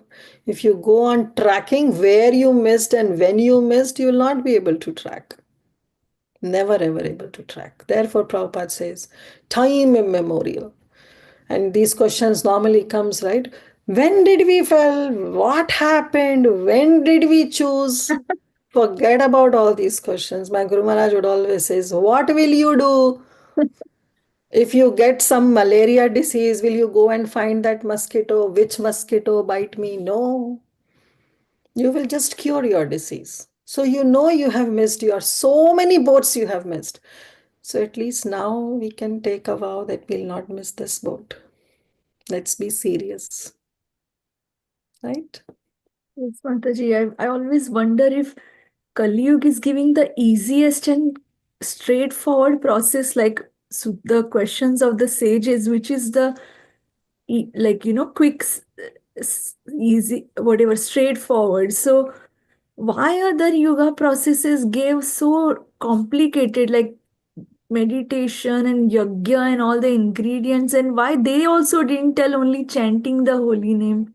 Why It's they not that they didn't tell. It's not that this Hare Krishna Mahamantra was not there in other yugas. Definitely it was there in other yugas also. But the point is that it is specifically meant for Kali Yuga people because of all these things that we are having in Kali Yuga, because of which we are not able to do all other things that others yugas can do. Because of various reasons, their longevity was high. They could sit, they could meditate, they were purity in the brahmanas, in their brahmanical cultures, so they could follow all these. But we Kali Yuga people cannot. So let's stick to our yuga dharma. See, every yuga has its own dharma, no? So our Kali Yuga dharma is congregational chanting. Even we have to do sacrifice. Prabhupada says Sankirtan Yagna. Do Sankirtan Yagna. Even when he used to install some deities, he will make sure that Harinam goes in the background. The 24 hours Harinam goes. Though in front he may be doing some ahutis in the fire sacrifice, but he always says that I'm least bothered. I'm doing it for the people so that they are satisfied that officially we have installed the deities. But actually it's Harinam. That is the Yuga Dharma of Kali Yuga. Yes, Mataji. Yes, Mataji, thank you. Thank you. Yes, Devendra Govind Prabhu. Hare Krishna, Mataji, Dandavat Pranam. Dandavat Pranam. Mataji, you talk in verse number 7, you did talk about physical and metaphysical knowledge with qualities and without qualities. Can you just explain a little bit of that? Yeah, so physical knowledge or physical knowledge means the knowledge that relates to this world, this bhautik jaga, this mritya loka, where we can measure through our senses, through our scientific methods. This is what is the physical knowledge, where we are aware of, okay, what is all happening. Metaphysical is that dives into concept which is beyond this physical reality, like our consciousness, like the Supreme Lord, like the existence of the spiritual world. It is beyond our physical reality. Not everybody can comprehend. So that what Prabhupada is saying is the physical and the metaphysical knowledge. And that is what is also explained about the Nirguna and the Saguna aspect of the Supreme Lord. It mention about the qualities is Bhagwan and without qualities is Brahman. Brahman. So Brahman is actually understood in two aspects. So one is Nirguna and one is Saguna. See, in the future verses, in the second chapter, you will come across the verse where it says that all the transcendentalists, they understand the supreme absolute truth. But that supreme absolute truth can be understood in three ways: Brahman, Paramatma, and Bhagavan. Understanding of Brahman and Paramatma is not wrong, because this Brahman also belongs to Bhagavan, this Paramatma also belongs to Bhagavan. What is Brahman? Brahman is just the effulgence that is coming from the Supreme Lord. What is Paramatma? Paramatma is the localized form of that Supreme Bhagavan only, who is present in the heart of all the living entities. So this knowing of this Brahman and Paramatma is not wrong, but only sticking to this Brahman and Paramatma knowledge is incomplete knowledge. So therefore he is saying that, O Suta Goswami, you have understood the real thing, the real understanding of Brahman you have. Why? Because you know about the Brahman aspect, the Paramatma aspect, as well as the Bhagavan aspect of that Supreme Lord. So you are Vedavit. That's how they are telling. Okay.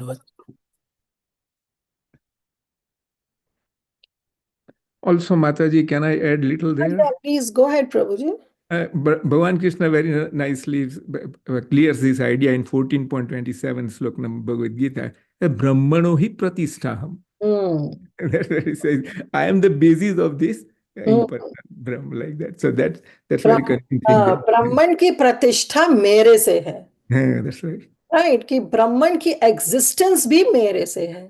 And Vishwanath Chakravarti Thakur gives the very beautiful example in this regard in Madhurya Kadambini, where he compares Brahman to be, where he says that the Bhagavan is like a peacock and the Brahman is like the tail of a peacock. Wow.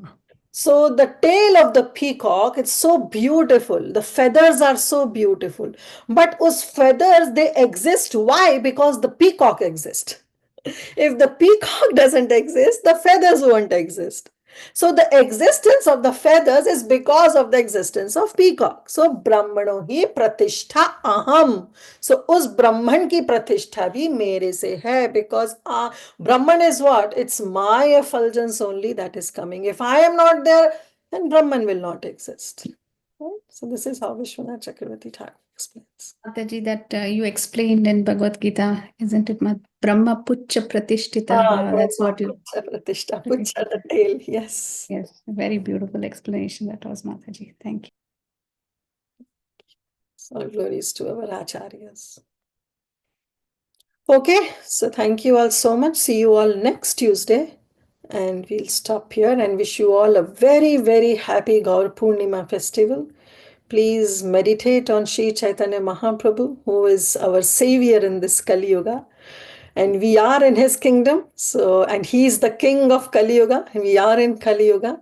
So let's worship our king. And Sadamani Mataji, you are in Mayapur.